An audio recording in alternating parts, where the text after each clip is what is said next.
What's going on, everybody? Welcome to another episode of Pod Scum. I am your host, Reckless Rex Ruger. That, of course, is the Freddie Mercury puppet. We're back with another banger of an episode. My guest is here, old friend of the show, old friend in general, new album out. So we got shit to chop it up about. So we are going to jump into it ASAP.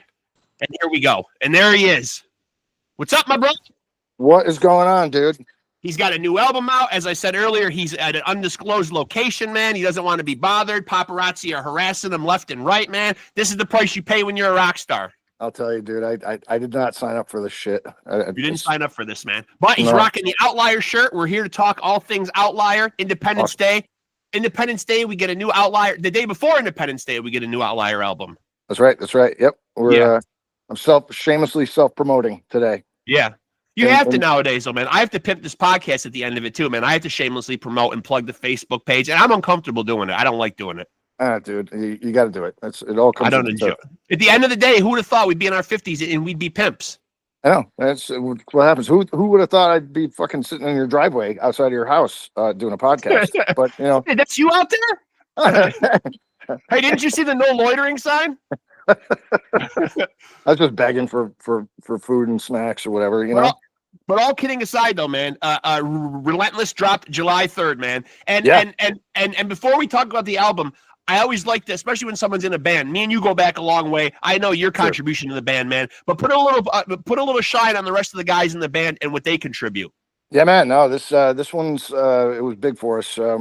Everybody really had a hand in this, more so than anything we've done previously, which is, you know, we're super proud of that. And, you know, we just, you know, it took obviously a long time, you know, between, you know, Taste of Blood. And even though we did the thing for Thrashing the Vault, which is kind of a reboot of some older songs, we hadn't really written a ton of new material. It took a long time to do it. You know, you had a million different things going on. You know, we went through COVID at one point, and then just, you know, life changes and all this kind of stuff. And it's just really hard to, you know, find the time or sometimes even the motivation to write stuff. But, you know, we got there and the band just started to collaborate way differently. You know, one of the big things for me, you know, it'd been essentially a one guitar band before Rick joined, obviously. And, you know, and so most of that stuff, you know, on Taste of Blood and those, you know, the Thrashing, the Vault stuff, you know, those were my leads. And, you know, Rick is a far better player, you know, than me, as much as I hate to admit that. Ouch. You know, roast beef Ricky lives. But anyway, but, you know, seriously, he's killer. And, you know, it was important to me that, you know, the first song on the album, you know, for the first lead, I wanted it to be Rick, you know. And we did like the old school, you know, back and forth, you know, two of us playing, you know, traded out a bunch of, you know, guitar solos, and it's super fun. And, you know, he just adds something, you know, to that, the whole sound. And what I found interesting, because, you know, he and I, before he joined the band, obviously, you know, I hadn't written with anybody. And, so, you know, so Rick ended up, you know, contributing, you know, a lot of stuff on this, and, you know, just finessing different things. And I did the same with some of his riffs or whatever. And it all sounded like Outlier to me. Like, it's, you know, I mean, it's as dumb as it sounds, but, you know, but the other side is, you know, it's really, really collaborative. Obviously, Adam, you know, did a hell of a job with, with all the drums. You know, obviously he wrote all that stuff, you know, and then Cisco, you know, he stepped up his game, you know, just really found the sound that fits with the guitars, lots of harmonies, and just, you know, some really well-pronounced bass stuff there. And then obviously Anthony, you know, I think Anthony, what people I think will notice or have noticed maybe is that Anthony's voice is a little bit different than it used to be, and not by a ton, but it's a little different. But I think it's more of who he sounds like live. And I think what we wanted to do is really capture our live sound on the record, you know, and I feel like we did it. And so, so everybody really contributed a ton in their own way. It was a true collaboration, you know, to putting this thing together. So we're proud of it, man. And I think, you know, the people who've heard it, you know, had some really positive things to say about it. The buzz is nice, and, you know, it's been a long time coming, and I'm just glad that people really dig it. And I hate to ask the comparison question, man, but for people that don't know Outlier, are there any metal bands that you could say, you know, that, hey, listen, we kind of are in the vein of these bands, or we kind of are similar to this sound? Yep. Yeah, you know, it's tough.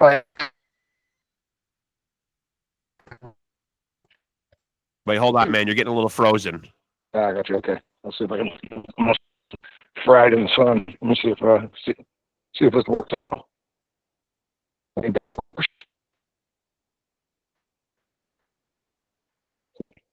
And listen, believe me, man, I've been through every technical difficulty, man. As a somewhat semi-pro professional podcaster, I've been through just about every hiccup you could possibly suffer through. Technical issues and everything. People know from watching, I've done almost 600 episodes between both podcasts. I leave everything in. I don't know how to edit. I will not edit. I'm big on posterity. Everything stays in for posterity's sake.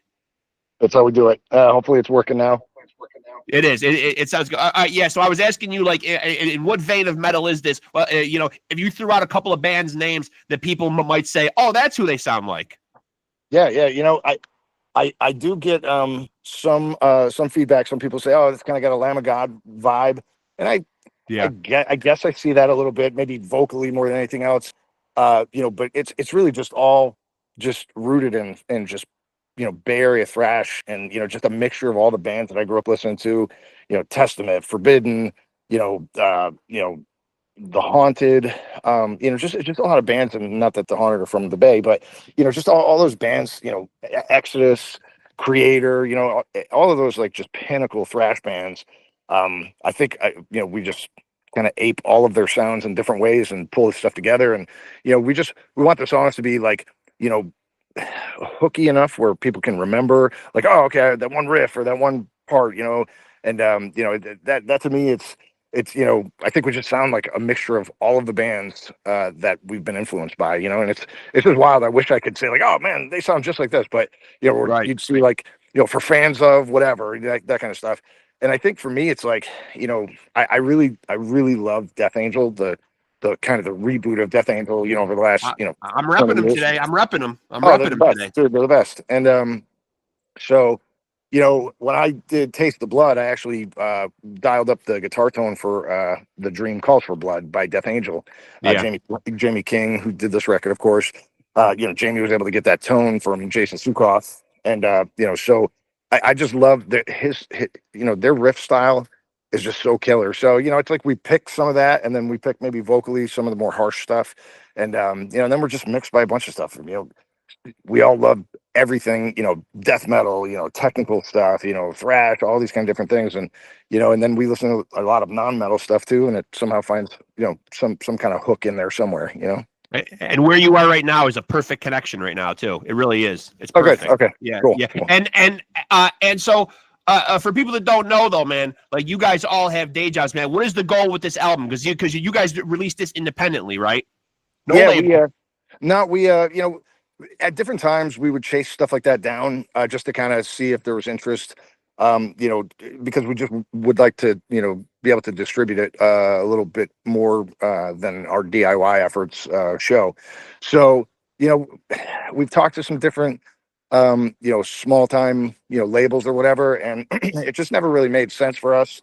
We control, everything, and I think you start to see that too with some of the bands out there that the label doesn't do as much for you. Now, granted, if we were gonna, and to clarify that, like if we were gonna tour, which we're not, we're old, and it's just not gonna happen.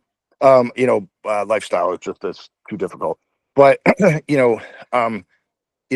think today, record labels, they don't want to put money behind something if you're not gonna, if you're not gonna be able to tour. I mean, it's kind of people aren't buying the physical product like they used to. I was talking to Monty Counter about that.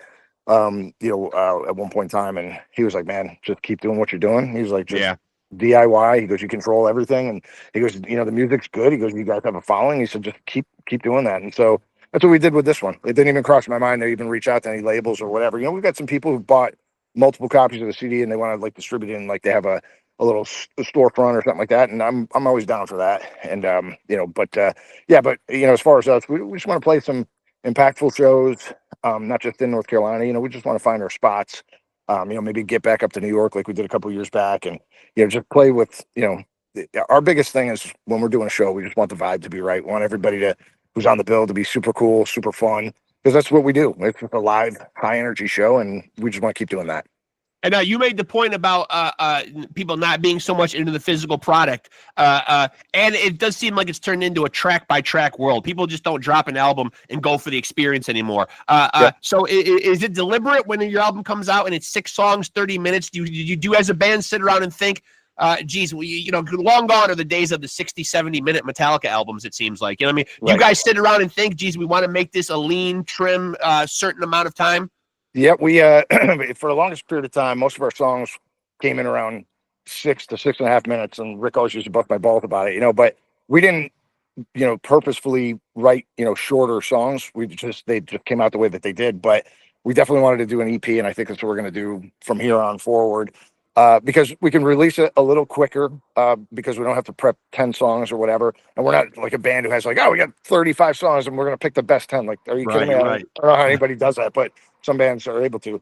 But for us, I think 30 minutes, 25 to 30 minutes, I think, you can capture somebody who likes the music to be able to listen to that. And, sometimes, man, it's hard to carve out an hour to do anything, but, and then especially, you get like, people who are doing the streaming stuff. Sometimes, man, you get 5 seconds. You're like, I don't like this, or, oh, this is good. Let me keep listening, so, but I'm not huge on dropping like song by song. I didn't really want to do that, and I don't think we ever will. I think it'll always be like, an EP, and I'm hoping we get something out, maybe every, 2 to 3 years or something. And, because the response has been awesome on this. It was really, I didn't know what to expect, to be honest. And I think, we did a show here at the Lincoln at the end of June, and it wasn't super packed, but the people that were there were totally engaged the entire time. And, it was great. It was awesome. The vibe was so fun. People loved the new material. We put out that video, maybe the week leading up to it. And, and it was cool. It was a lot for somebody who's, doing a full-time job and all these other things too, but it was worth it in the end. I think it worked out. And you've made some nice connections with guys in other bands in the metal world. Does this album have any guest appearances, or are there people in the future that have not made guest appearances that you would like to have on an Outlier album? Yeah, we did not have any guests on this record. We were trying to coordinate some different things, and just life happens and things don't work out sometimes. I'm just trying to shamelessly let you name drop. That's all. But dude, we ended up it just didn't fit. We were trying to work some stuff out. We had a last minute idea for the last song, which is like an instrumental thing. It's a short instrumental, but we I really wanted to get with the guys in Carnal Forge out of Sweden. Unfortunately, Lars just passed. He had stomach cancer, and really sad. He was an awesome guy, big Outlier fan. And Petri had done a solo for us on Taste of Blood on the instrumental there. So I wanted to do, but it was just too hard. I wanted to see if I could get Lars and Petri to be a part of that. Yeah. Because I knew that things were looking grim for Lars, but obviously it didn't happen, and that's okay for sure. But it would have been nice to do that. It was a really something that would have meant a lot to me personally. But yeah, the door's always open, I think, for us on the road. You just got to find the people who have the availability and the time to to do something. Nobody wants to put something on a record that they're not proud of. So we're pretty deliberate with all that stuff. And I always think about James Murphy. He did the first guest appearance for us a long time ago now, and James is awesome, and his name always comes up in my brain. I'm like, that might be a James Murphy solo, and so you never know, and you don't want to keep going to the same well, but dude, these people are so unbelievably talented, and they contribute stuff to it. I'm always thinking that would be cool. Shout out James Murphy for the young kids watching at home that don't know James Murphy. Exactly. I don't go to your Googles, check the credentials. He's got them. He's definitely got them. He is the man. He is the man. If there was a great metal album made in the late 80s or 90s, more than likely he's on it. Yep, it's the truth, man. He is a mercenary man extraordinaire, but and with good reason, because the guy's awesome. And I'll take it track by track or whatever, man. So there's 6 tracks on here, man. Obviously you're super proud of all of them, man. But are there any that's really stand out to you that where like you would point at and say, hey, here's really some of the finer moments on the album? Yeah, no, it's cool, man. It's it flip flops a little bit for me, but I think my personal favorite is likely "Unbridled Hatred," the Family Friendly song. And me too. Yeah. Honestly, yeah. As a matter of fact, if I wasn't married, I'd have made it my wedding song. You still got time, dude. You can always use that somewhere. I still got time. Yeah. And so it's a very, very positive song. But that song was purposefully slower than anything else we've ever done before. And and we just love it, man. It gets the guys juiced up. I think it just had some different elements to it that we hadn't done before, and man, we love that one. And it's dude, the record is hateful as fuck. I mean, it's called Relentless for a reason. I'm particularly fine on that song of the opening drums. It's really reminiscent of like some gunfire going off. That's dude. It's a killer track. That song in particular, the contributions from everybody was just outstanding. And so it's just such a cool song, and it's just dude. It gets it just scratches that itch, dude. When you're angry as fuck and you want to let that out and somehow do something positive with it, that song's great, dude, because it's basically just like I fucking hate everyone. And that was a consistent theme through that record, dude, and I'm not gonna lie. Now, I also noticed on A Pathetic Existence, what Anthony's doing at the beginning of the song is kind of like a talking spoken word thing. Kind of reminds me of of like in between the verses, like what Phil did on like This Love, or like the beginning of like Deranged from Exodus. You know what I mean? Yeah, kind of had that vibe. Yeah, we and believe it or not, that wasn't Anthony. He did not record that. For everybody who might not know it, it was Rick. And Rick came up with that concept, and Rick is a super friendly dude. He sounds it. And so Rick, he just came up with some cool stuff, man. He had a bunch of different ideas, and he was working through it, and he sent it over. I was like, this is going on the fucking record. And it's just so good. I mean, it's just one of those things, you overuse a phrase like, fuck, I hate everyone or whatever. But it was like, no, and it's not like we're like deliberately angry and walking around pissed off all the time. But, dude, there's things that happen in the fucking world that you're like, I fucking hate people, and this record, whether it's fucking, local bands that fucking have a fucking huge ego, like they're fucking something and they're not at all, that kind of stuff. And thankfully those bands typically break up, but it's just stuff like that. You just see, you're like, dude, what the fuck? Like, why would you think that you gotta behave that way? You know what I mean? And so, but thankfully that shit, those songs, some of those lyrics were written a while ago, and like I wrote, and I won't bring it up, but there was a band that influenced me to write a lot of those lyrics of just like, dude, I was like, I forget exactly which song it was, but it was like I was just fantasizing about the demise of that fucking band. And okay, let's leave Tammy Down out of this. Not Tammy, yeah, surprisingly not Tammy. And he fucking his name popped up in the news fairly recently, right? So I think he's trying to cosmically get connected to me. Yeah, he is. He remembers. He's got a long memory, that guy. Yeah. He remembers all the times he almost engaged in knife fights. All the times that he almost stabbed me at the fucking Cannibal Corpse show in Syracuse. Yeah, that was good. I was a well. And now you wonder why the guy's writing songs about hating everybody, for fuck's sake. He's being attacked by 80s glam fucking rock stars. Just trying to enjoy a show, and suddenly you got Tammy Down busting your fucking balls. Who needs that? I'm sure I was so well behaved and didn't deserve somebody to fucking stab me or anything, And it's so ridiculous. So fucking ridiculous. And now you guys made a video. Now, for people that can go on YouTube. Well, first of all, I want to get to the video aspect, because people our age, in our 50s, certainly remember videos on MTV. It was a useful marketing tool back then, man. You guys still seem to enjoy making videos, man. Like, what kind of impact do they have on like how well the album does, or like how well you guys get your name out there? Yeah, I think what we wanted to do, we specifically with that, we were trying to figure out what song we wanted to shoot a video for. We hadn't done one in a long time, so I said, man, we want to capture this, because I've talked to one of my good boys up here, Z, Anthony Donaldson, great friend. He told me, he said, dude, and this is when like people were doing like live streams and all this stuff, during COVID. He's like, you guys need to do this. He's like, because the band live is different than on the record. And he's like, there's energy at these shows. Everybody you talk to that if they like our band or whatever, they're like, dude, I had so much fun. It was fucking great, whatever. So we wanted to do that. And what place better for us in Raleigh than Chapel of Bones, coffee and metal bar there. This guy, Steve, he's a scenester from years back, super cool guy. And everybody who goes there is fucking rad. And it's just, dude, it's such a great place. We're like, we want to fucking do the video there. And we want to, ask people to come out, everybody who comes out, one of my buddies, Scott from False Prophet, he showed up. I mean, it's just awesome. To see people coming out, and everybody had fun. You got to play that song like 20 fucking times, So Right. how fun can it be? But the bar was open, and that leads to fun. And but we had a blast, man. It was so fucking great. And now, what does the acronym stand for? When people go to the video and they see NGWCFT. Yeah, I wish I could think of something funny. I can't fucking think of something funny. It's the chorus. It was just, it looked crazy on the back of the CD cover to put "Nothing good will come from this." So we said, "Fuck it, let's abbreviate it." So yeah, I was like, 'cause I was used to try to figure that shit out when I was younger, and like violence, TDS. I'm like, what the fuck does that mean? Yeah. So those kind of things. But it's nice. I'm sweating my balls off out here.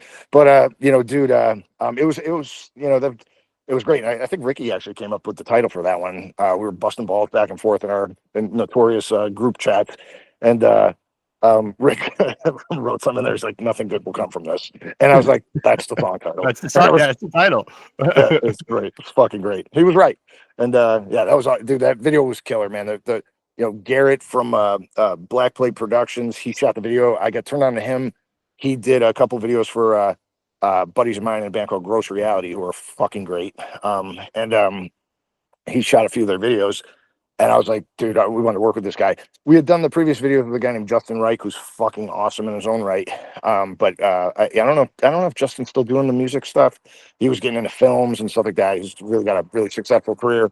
So we said, hey, let's get up with Garrett. And Garrett is, dude, he's does such great work. He's an even nicer guy, man. It's so fucking cool. We really extended part of the Outlier family for sure. And now, for people that aren't familiar, man, how long has Outlier been a band, and how long has this current lineup been going? Because it seems like you got a good, stable lineup. You see in the metal world, the extreme metal music world a lot, man. Revolving doors, changing members. You know what I mean? Fucking guys leave, they come back. They're replaced. You know what I mean? You can go on the Wikipedia of some bands, and there's like 50 fucking former members. You know what I mean? Like, so you guys seem like you got a lineup where everyone's rowing in the same direction and really seems to be like invested in. How long has Outlier been a band, and how long has this incarnation of the band been going? Yeah. So great question. I started it in 2002, and we were kind of doing like covers. There's a couple people that are obviously not in the band anymore, and we just needed people, in my opinion, that were serious about the music. They could pull people into the circle, to listen to the music, all this kind of stuff. It was a one-man show for me, in the early years, and then once we split that off, I started this reboot really in 15. So it's coming up on just over 10 years, I guess. With everybody. Rick was the last one to join in 16, but everybody else was in it. I think Cisco was actually in it in like 2013. I had a bass player that wasn't working out. He left, and so I'd been working with Cisco behind the scenes because I knew that was going to change. And but yeah. So all that being said, it's all about just the connection with everybody and our compatible lifestyles, same expectations, because in those bands, you hate seeing the churn, but it's because, man, if you're in the hustle and you're trying to make money in that world, it is hard as fuck, and I have all the respect in the world for everybody doing it. But so for us, it's certainly more recreational, but the music itself is not recreational. Like we take it serious, man, because we don't want to attach ourselves to something that's just a shitty record. And now, you said for a while, man, it was a one-man show, man. And I know from knowing you, man, that you handle a lot of the creative stuff. Took the reins on a lot of that stuff, man. With this lineup, man, do you like relinquishing some of that control? I do actually. It's I get sick of my own shit, and I'm like, oh, this sounds like something I did before, or did I recycle this riff, and whatever. And sometimes that happens too. But I really liked having everybody do their stuff. Where I didn't have to be like, oh, dude, play the drums this way or play the bass that way or do these vocals this way. Like, dude, it's so much better. It's so much more enjoyable, dude. And again, I wish that we had somebody to handle some of the bullshitty stuff, promotions and all that kind of stuff. And we got some friends who help out, and they're fucking awesome. Shout out to Andrew Song. And but dude, it's one of those deals where I like the collaborative process. It's so much better versus the other side of just having to write everything. It takes forever to fucking do it, especially when you're critical of your own stuff, Who's been the biggest influence on you musically, on your own guitar playing? Yeah. James Murphy's definitely up there in terms of a dude who I couldn't hold that dude's jock. He's fucking amazing. But he's influenced my my solo technique and style or whatever. And then the other side is just the killer players, Alex Skolnick's and Craig LaCicero from, Forbidden, Phil Demo from Violence. God, the list just goes on and on and on. I typically like guys who really can rip through a solo, and it's just, really memorable. I mean, fuck, the whole reason I play guitar is because of James Hetfield, right? Watch Master of Puppets and all that shit back in the day, and that's why I started playing. But then I fucking loved Kirk Hammett. His early solo stuff was fucking killer. There were like songs within a song. And that's kind of, I think we accomplished that on the record, with Rick solos and mine. And I love Rick solos, dude. Mine are not nearly as good as his, and I'm glad because he just needs to be showcased. And it is refreshing to hear somebody in extreme metal band not being a snob, because Metallica now suddenly, I think people have got a short memory and forget how the doors that those guys kicked down. They seem like even though they've achieved this immense status, that they are one of the most popular bands that constantly get shit on. All the time, dude. And I'm the complete opposite of that, dude. I've said it a million times. I said, dude, the metal world will be in total mourning when Metallica hangs it up. So no doubt. I hope it doesn't happen. And again, their stuff isn't what it was, but whose is, but on the other side, man, they're just killer, dude. I mean, what they do for just the community and just music in general. I mean, dude, man, total props and respect to those guys forever. But it does seem like, though, like when you're a band, you are damned if you do, damned if you don't. Because if Metallica was making Master of Puppets over and over again, people would say they're derivative. But then when they try to change, everyone is shitting all over them. Do you find that when you're making your own music, man? Because I know you've done instrumentals, you've experimented with like people playing different types of instruments that you might not hear on a metal album. Is that something you embrace, man? Maybe throwing some stuff on there that a person wouldn't expect. Yeah, I think it's cool. Anytime you can surprise somebody. I mean, it's so hard to surprise anybody anytime with anything anymore. But musically, you want to do something that feels fun to play. Like that's my biggest thing. Like, dude, if I'm playing a riff, it's got to be fun to play it. And I don't necessarily mean like super challenging. And just something that's fun. It's like, oh, I like playing this. This is cool. Yeah. And then typically those songs work or whatever. And I think with us, we don't strive to do something like totally out of the ordinary because we're in that minor sounding metal world. We're not going to write a song in a major key or whatever, right. It's just not going to sound good. So, so I think, for us, we kind of stick to our, kind of our formula, so to speak, but we like to kind of dress it up a little bit. And I think, as time goes on, I think, Rick has a lot of ideas, that, are coming down the pike. And I think, it's going to be interesting to see kind of where that goes. I think it'll add some more context and some different color to the newer Outlier stuff. And now, who are some bands, man? I guess here's where you get to shamelessly name drop again a little bit. But who are some bands that Outlier's gotten the chance to play with? Oh man, it's it's been a while. We haven't done any national act opening shows in a while. We try to get on ones that we love the bands. And sometimes it works out and other times it doesn't. But in the past, I guess we obviously, the biggest band I think we ever played for sure was Cannibal Corpse. We played in front of them a couple times back in 2017, I think, and those guys were awesome. And but then just a bunch of different bands that come through. I think the last one that we did, we wanted to get on a bill with Hatred, and I think the other one was Kings of Thrash. I'll try not to laugh. But Hatred were awesome, dude. We love those guys, and that was a super fun show. And and then just trying to get on, some different kind of bills, around town or whatever. Suffocation just came through. We didn't get on that bill because we were playing like 7 days before. But our buddies in False Prophet, and there's another band around here called Deceptor that's ripping the some holes in the thrash metal world in Raleigh, which is cool. Younger dudes, it's fucking killer. But yeah, so we'll see whoever's kind of coming through town and say, hey, does this make sense, and kind of jump on there. And would you like to answer the allegations? Because we brought up Death Angel earlier. I just recently had Will Carroll, the guy bashing the Skins for the great Death Angel, on here. He's the best. I did bring up your name. He did remember singing drunkenly "Twisted Sister" with you in a bar in Richmond, and he did make the allegation that at Killian on Command, he had to pry the microphone away from you. You were shamelessly wanted to sing every song. I was not. I was only asked to do that because some other singers didn't show up. But I think Will was like, this fucking guy. And trust me, dude, I wanted off that stage more than anybody knew. I was like, and please, I beg of you to go back and watch the interview. This is all stuff that can be fact checked. Dude, I can't wait. He is fucking hilarious. Every time I see him, dude, we're fucking having a couple beers or whatever. And we saw him in Raleigh. back with Testament and Exodus, and those guys are awesome, dude. And shout out to Blabbermouth because they did pick up that interview, man. And I did oh, ask right.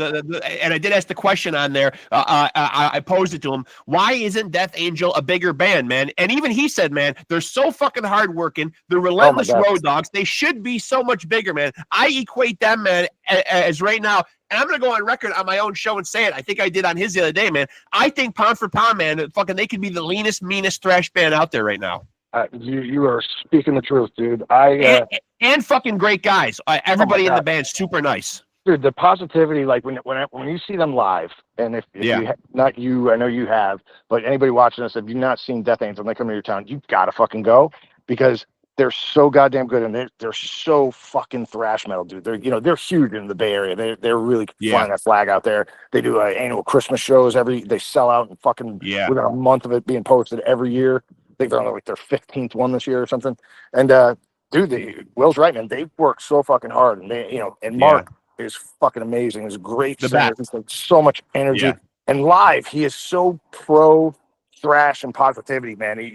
I fucking love. I can't say enough about that band. I think they are fucking amazing. And the thing about them too, man, is someone brought this up on my podcast recently. It does seem like the metal world right now. You usually in sports you hear, oh, it's a young man's game. It's a young man's game. Metal is an old man's game right now because all the old fucking school bands are the ones really carrying the genre right now. Dude, you go look at Testament and Creator. They just did a tour. I think it was called Clash of the Titans, right? And it went through most of America. I think they're doing Europe, or they did it before something. And Testament headlined, and Creator was the opening support. And that show, dude, it was one of the best shows I've ever seen. Creator, dude, they were on a different fucking planet. They have a documentary that just came out. I got to see it. And I mean, dude, I couldn't believe how fucking amazing they were. And then Testament comes on, and you're like, you're fucking kidding me. Like these fucking bands. I like seeing that. I think these bands are smart to embrace, hey, this is the first time, this is the 30-year anniversary. I think Death Angel's doing that with Act 3, right? They're like, they are. Yep. Yeah, dude, it's so fucking smart. When they go and play the whole fucking album, dude, I fucking love that. I'm so glad that there's like some juice in the whole metal world. I think Max from Sepultura, is doing that with his brother. They're going around, they're doing like, schizophrenia and, all this kind of shit. Fucking killer, dude. And I don't know, man, when everybody was kids, you think I was in some bands, they fucking sucked. We thought we were great, but we were fucking terrible. And as you get older, in the landscape is so there's so much talent out there that if you suck, dude, you're gonna get nowhere. And so these bands come out and it's killer, dude. It blows my mind. I'm with you, man. I think it's an old man's game, because I said, what happens when Testament goes away, or pick the band, Creator, whatever. Who's that next group of bands? Now there are some out there, and me and Will were talking. Yeah, me and Will were talking about that the other day. But even the bands that are out there that we would consider new, like he brought up Warbringer, they've been around 20 years already. Crazy. You'd never know it. Yeah. Yeah. And I mean, those are good. Yeah, the San Francisco dudes for sure. And but their scene out there, it still feels alive. Every time I've ever gone out that way, man, there's just so much energy, dude. Fucking so many kids at the show. Everybody wearing the fucking denim jackets with the fucking patches all over. I was like, dude, this is awesome. It's like a time warp into like 1985, And and they show out for all those fucking shows. And on the East Coast, I don't see it as much. That might be North Carolina. I don't know, but there's like just not that vibrance. I think there's bands that have been around for a while. I see some of them getting back together, and I love it. It's just I just wish there were more like young ones. Like I said, that band Deceptor, they're down here, and they're younger than us for sure, but they're making waves, and we'll look forward to doing something with them for sure. And now, before I come down into my driveway and I dry hump you and make out with you, man, because you are here in town, I don't get to see you that much. So we will wrap this up soon. But I want I want to make sure that you pimp out like where people can check out Outlier, where they can get merch, where they can do all that shit, man. You guys have a website. Yeah, man, awesome. Yeah, dude. Outlier Metal. Make sure you spell it the right way, because there's some other knucklehead bands out there that spell it similar, but they are not. How dare they? How dare they? Cease and desist immediately. I need to find a knife and tame me down and get him on it. And but he's he's the guy to hire for sure, man. If you need contract killing done, man, you always go with a glam metal singer. Always, dude. Fuck, always. And it's on every bathroom wall. But anyway, dude, yeah, outliermetal.com. We're on all the social shit, Instagram, Facebook, all those kind of things, and but yeah, check it out. We got some new merch. We're selling through that like crazy, which is awesome. And thank you so much to everybody for doing that. The video, you can see us on YouTube. We got a channel, all the digital platforms, Apple, Spotify, Amazon, whatever. It's all out there, dude. So, again, huge thanks to all the people who have really showed out for this release of Relentless, man. None of us saw it coming, and it's amazing. So there's definitely some new juice in the band right now, and we're pretty excited about it. So appreciate it, dude, and I'll look forward to getting dry humped here soon. Yeah. Always awesome talking to you, man. You know you always got a platform here, man. We go back a long way, man. So you can always come on here and chop it up, man. I'm about to come down right now and chop it up with you after I sign off, man. But go check out Outlier on all music platforms, correct? Everywhere. You got it. Yep, everywhere, man. Awesome. Yeah. And you can also get a physical product by, I assume, like, online or reaching out to you. Yeah, exactly. With anywhere, we typically don't ship outside of the States, but yeah, hit our website, hit us up, and then dude, anything we want, if we have it still in stock, we'll send it out, and if not, there'll be some new runs. It's nice, man. It's crazy to me. It's just so humbling to see people continuing to buy the shit. Yeah. I mean, man, when I'm on my show, I'm a human billboard for you, man. Anytime I can be, man. You. Yeah. You're the best. And so I'll probably see you in about 2 minutes, my friend. All right, dude. We'll see you. Thanks, my brother. Always great talking, man. Later, my man. Same here. All right, bro. Thanks. And there he goes, folks. My guy, my personal favorite, my friend, my longtime friend, guitar great. And I'm going to toot his horn for him a little bit. Honk, honk. I'm tooting, man. I'm going to pat myself on the back because that was a great podcast episode. Ray Currie, check out North Carolina-based thrash band OUTLIAR. Do that for your boy Rexx, please, man. OUTLIAR. They've been around dropping amazing, relentless North Carolina style. Yeah, they've made their own style. They've carved their own lane, man. They are the best. The band is the best. They are truly great. Their new album, Relentless, just dropped July 3rd. It's a lean, mean 6 songs, 30 minutes that will have you banging your head and wanting to go commit first degree murder, not second, first degree murder, man. And that's pretty heavy, man. So always love catching up with my boy Ray Currie, man. We go back to the old school days, literally school days. So always love chopping up with him. He's a friend that is near and dear to me, and I love to see him doing well. I love to rep his merchandise. I love to listen to his music. I love to hear him play guitar. It's a joy to me, man. He really is one of the good ones out there, and their band is absolutely amazing. So please go check them out. Hope you guys dug that episode. Again, Ray, one of the hardest working guys in show business, but your boy Reckless Rexx, the hardest working man in show business. It ain't easy bringing you 2 amazing podcasts, but I inherit this legendary status from the old man. We all know you're looking at Diamond Dave Leroy Jr. I don't need to even go into it. The DNA testing is going to be conclusive this year. My fleet of attorneys have assured me that we are going to once and for all finally have definitive proof that you were looking at the son of glam, the front man for the band, adored by millions of fans, the peanut butter to your jam, Mr. Wham Bam, thank you, ma'am, bop bop loo bop wop, bam bam, shazam, hot damn. Glad I got that out of my system. That feels good.